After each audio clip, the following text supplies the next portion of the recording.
बिस्मिल्लाहिर्रहमानिर्रहीम। अस्सलाम वालेकुम। आज मैं आपको आलू और गोभी के कोफ्ते बनाने की रेसिपी बताऊंगी जो बहुत यूनिक है और लेकिन इसका टेस्ट बिल्कुल कोफ्तों की तरह लगेगा। मैंने फूल गोभी ली है, एक मैंने छोटी इतना बड़ा फूल ले लिया, तो इसको मैंने बॉईल कर लिया 1 बॉईल के ऊपर, और फिर जो है मैंने इसको ग्राइंड कर लिया। इसका सारा मैंने पानी निकाल लिया।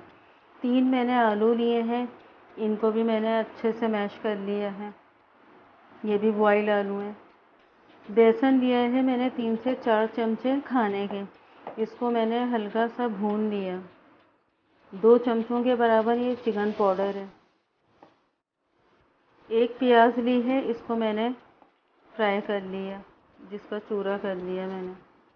हरे धनिए की आधी गड्डी ली है।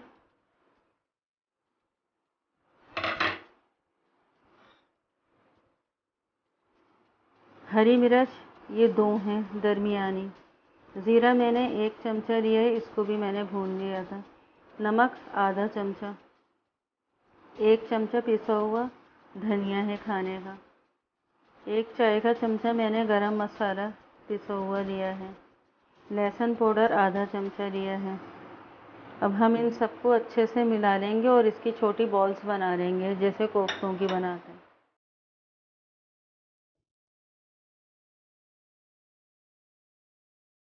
देखिए, मैंने बॉल्स बना कर जो है इसमें मैं फ्राई कर लूँगी, फिर मैं इसको निकालूँगी, फिर अलग से हम इसकी ग्रेवी बनाएंगे।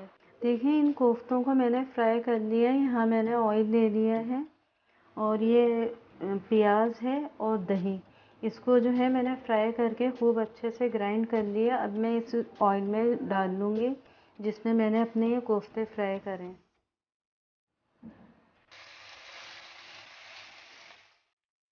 अब देखिए, ये नमक है, ज़ीरा है रोस्टेड, ये गरम मसाला है, लहसुन अदरक है, ये बड़ी वाली जो कश्मीरी लाल मिर्च आती है उसको मैंने ग्राइंड कर लिया।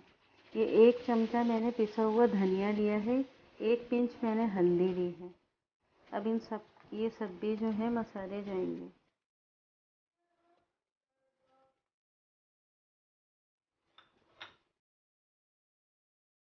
ये दही और प्याज का जो पानी वो बच गया, तो उसमें थोड़ा थोड़ा लगा है, मैंने थोड़ा सा पानी डाल के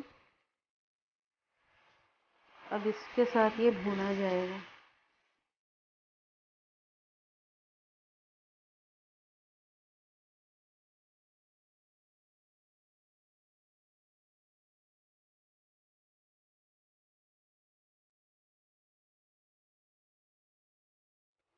देखिए, ये भुन गया है सारा मसाला। अब हम इसमें 1 बाय 1 अपने सारे कोफ्ते डाल देंगे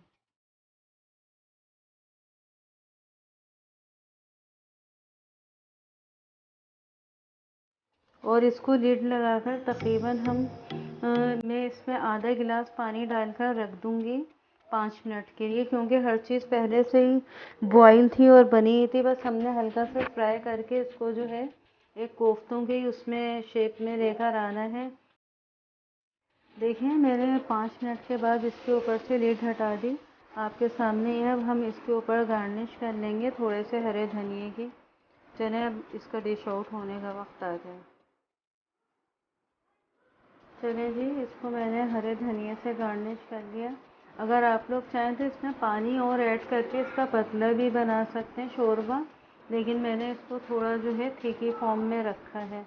अब ये आप लोगों के ऊपर डिपेंड करता है। इसको खाकर बताइएगा और मुझे फीडबैक ज़रूर दीजिएगा। मेरे चैनल को सब्सक्राइब कीजिएगा, अपनी दुआओं में याद रखिएगा। नेक्स्ट वीडियो तक के लिए अल्लाह हाफ़िज़।